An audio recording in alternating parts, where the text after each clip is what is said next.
Ese wari uzi ko gufata kafeyine ku mubyeyi utwite bishobora gutuma abyara umwana witabye Imana?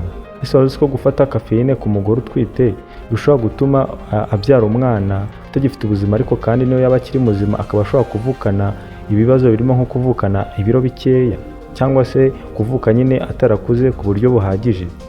Ibi byose ndetse n'ibindi bigiye bitandukanye ku bijyanye n'ingaruka zo gufata kafeyine nyinshi ku mubyeyi utwite cyangwa se ku mugore utwite, mugiye kubisobanurirwa hano muri iki kiganiro kigiye kunyura hano kuri Delpho@Olivier. Iki kiganiro mwagitegura kandi mugiye kukigezwaho nanjye Manzi Olivier. Niba utakanda subscribe wakanda subscribe, tubana mu biganiro bigiye bitandukanye binyura hano kuri Delpho@Olivier. Kafeyine rero ni kimwe mu binyabutabire biboneka mu binyobwa tugenda dufata bigiye bitandukanye. Ndibuze kubabwira ahanini harimo n'ibinyobwa umubyeyi utwite aba ashobora gufata nyamara atanazi yuko harimo kafeyine cyangwa se ashobora guhuriramo kafeyine. Akaba azi yuko kuba adafata ikawa bihagije, ubwo bisobanuye yuko adafata kafeyine. Ariko muri iki kiganiro ndetse no ku mpera zacyo turi bubasobanurire ahantu hagiye hatandukanye ibintu ushobora gusangamo kafeyine nyamara utari ubizi, bityo rero bikaba byakugiraho ingaruka nk'undi wese wenda wafashe ikawa nyamara wowe ibyo wafashe wari uzi yuko nta kafeyine irimo. Rero tubane muri iki kiganiro kuva ku ntangiriro kugera ku iherezo kugira ngo ibi byose mumenye ingaruka mbi cyane zo gufata kafeyine ku mubyeyi utwite, ariko kandi munamenye n'ibindi binyobwa mushobora guhuriramo na kafeyine nyamara mutari mubizi, bityo bigatuma ubuzima bw'umwana wawe utwite cyangwa se wenda n'undi uzagezaho buno butumwa ubuzima bw'umwana azaba atwite bukaba bwahazaharira bitewe n'uko nyine yagiye afata ibinyobwa wenda bibonekamo kafeyine nyamara we atarabizi. Iki kiganiro rero mwagitegura kandi mugiye kukigezwaho nanjye Manzi Olivier, nijye mugiye kubana kuva ku ntangiriro kugera ku iherezo. Rero ntabatindiye nk'uko nabibabwiye, kafeyine ni kimwe mu bintu ubundi twakwita ko ku mubyeyi utwite gishobora gukora ibintu bibi cyane nk'uko ubushakashatsi bubigaragaza. Ishami ry'umuryango w'abibumbye ryita ku buzima ku isi hose rizwi ku izina rya World Health Organization, bo basobanura yuko gufata kafeyine iri hejuru y'amagarama 200 na 300 bishobora guteza ibibazo bikomeye ku mubyeyi utwite. Basobanura yuko aya magarama ashobora kuboneka nko mu dukombe 2 dutoya tw'ikawa, ariko nyine bitewe ubwo n'ikawa wakoresheje cyangwa se n'ibindi binyobwa uri gukoresha nk'uko turi buze kuvuga, ukaba ushobora kurenza iki gipimo bo basobanura ko iyo ukirengeje uba ushobora guhuriramo n'akaga gakomeye.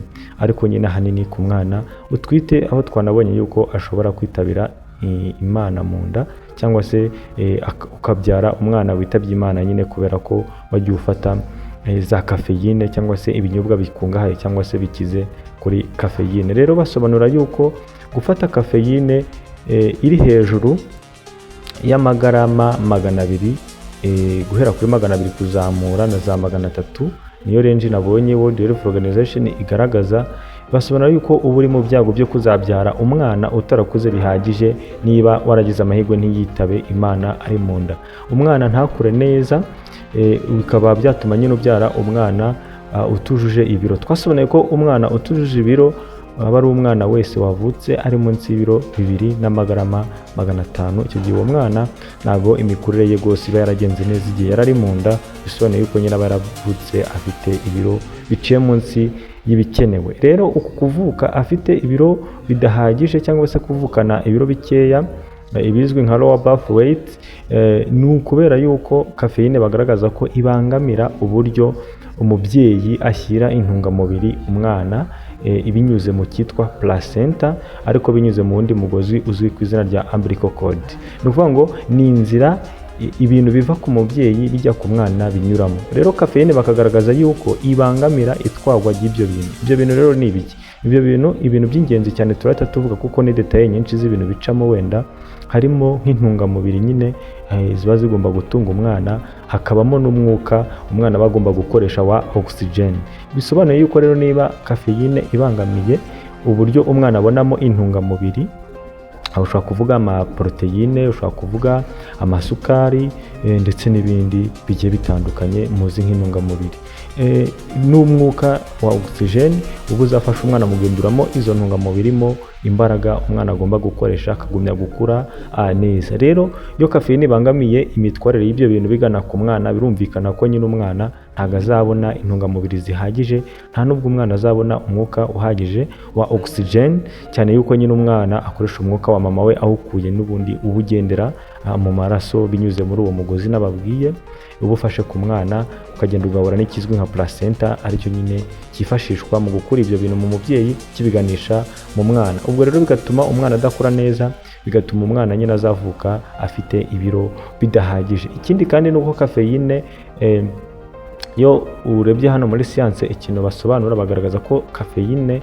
igira ingaruka zikomeye ku mwana ndetse no ku mubyeyi utwite mu bijyanye no kuzamuramo uburyo umutima uteramo. Umubyeyi ufata kafeyine nyamara atwite, siyanse igaragaza ko umutima we utangira guteragura cyane ku kigero cyo hejuru, ariko kandi no ku mwana umutima we nawe ugateragura ku kigero cyo hejuru. Ibi ngibi bikaba bifite ingaruka ku bijyanye wenda no ku mubyeyi, ku kibazo ababyeyi batwite bakunda kugira cyo gutuma nyine umuvuduko wabo uzamuka w'amaraso mu gihe batwite. Harimo rero kuba wafata ino kafeyine utwite byongera risiki cyangwa se bishobora gutuma uhura n'iki kibazo gikunze kuzahaza ababyeyi batwite. Bisobanuye ko rero kwitondera ibinyobwa birimo kafeyine turi buze kuvuga ku iherezo ari ingenzi, ariyo mpamvu ugomba kureba kino kiganiro kugeza kirangiye. Rero tubonye ko no ku mwana bituma umutima uteragura, kandi birumvikana ko nyine biba bifite ingaruka zigiye zitandukanye, ariko ku mubyeyi by'umwihariko biba bishobora no gutuma adasinzira neza cyangwa se bikabangamira n'ibindi bintu, kuko urumva n'umuvuduko uhita uzamuka. Ingaruka wenda z'umuvuduko tuzazikoraho ikiganiro.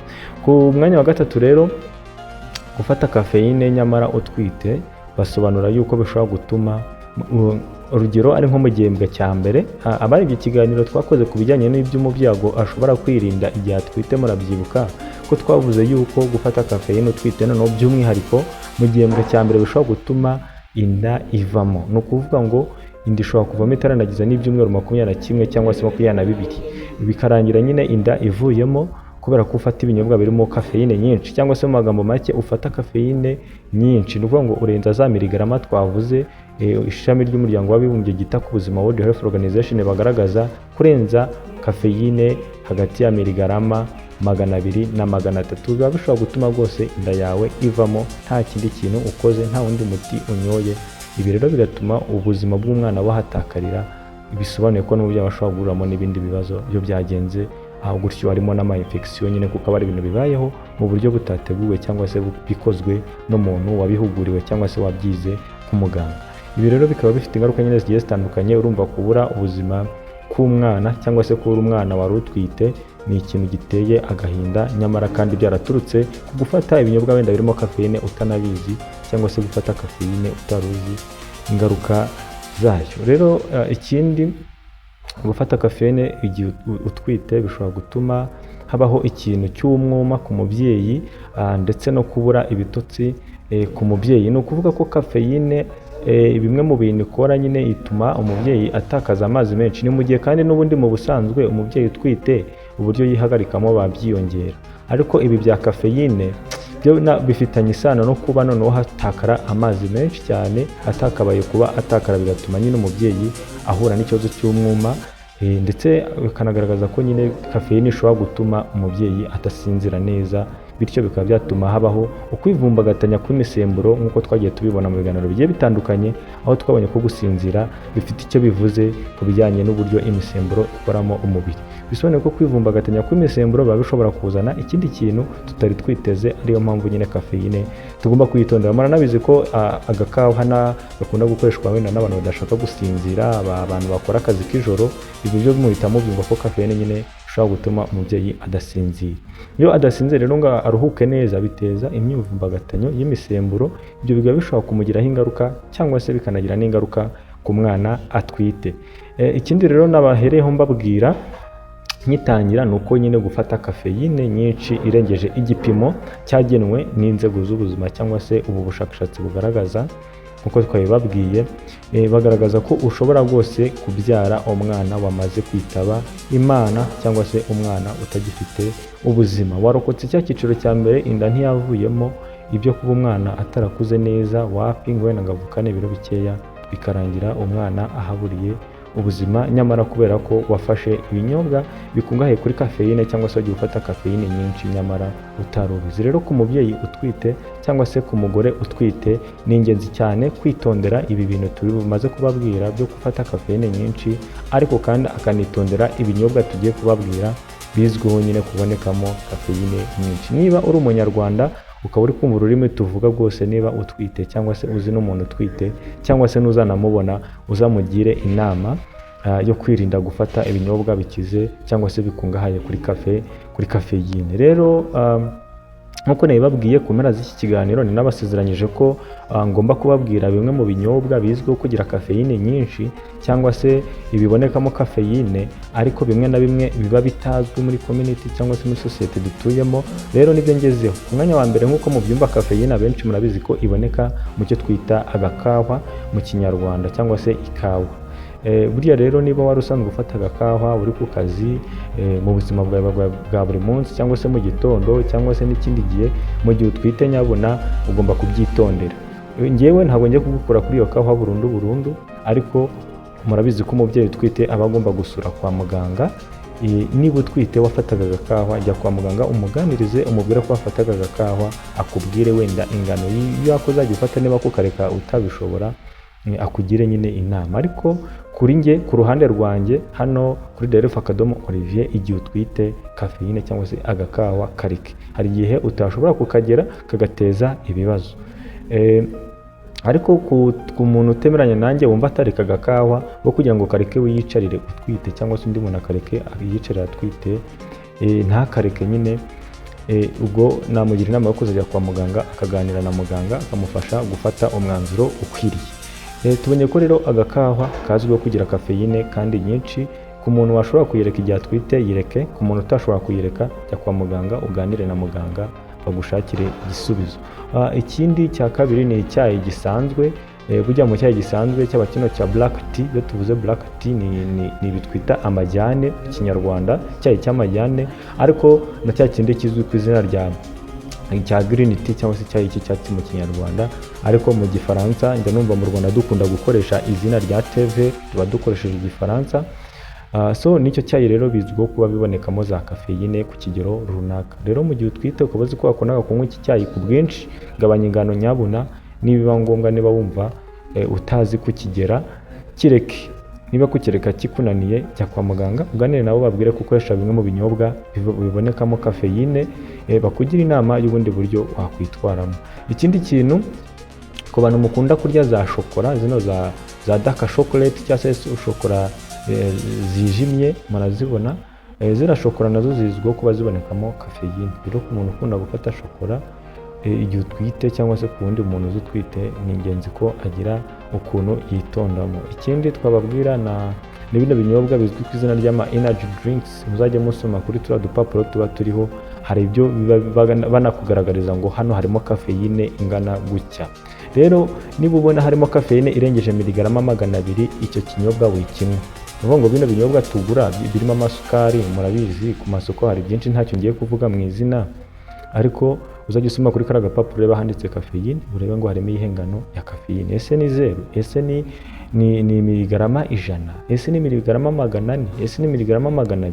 Nusanga zirenze 200, icyo kinyobwa wigifata mu gihe utwite, cyangwa se niba uzi n'undi muntu utwite, mubwira ati iki kinyobwa wigifata gishobora kuguteza ibibazo bigiye bikomeye cyangwa se kigateza ibibazo umwana wawe. Rero mu gukusanya aya makuru cyangwa se kino kiganiro, nk'uko nabibabwiye nyine, nifashishijwe amakuru atangwa n'umuryango w'ishami umuryango w'abibumbye, ishami ryita ku buzima, World Health Organization, ariko nanakoresheje narebye inyandiko yasizwe hanze na kaminuza y'abanyeshuri biga mu bijyanye n'ububyaza, harimo n'ibya gynecologist, abadokiteri ba gynecologist.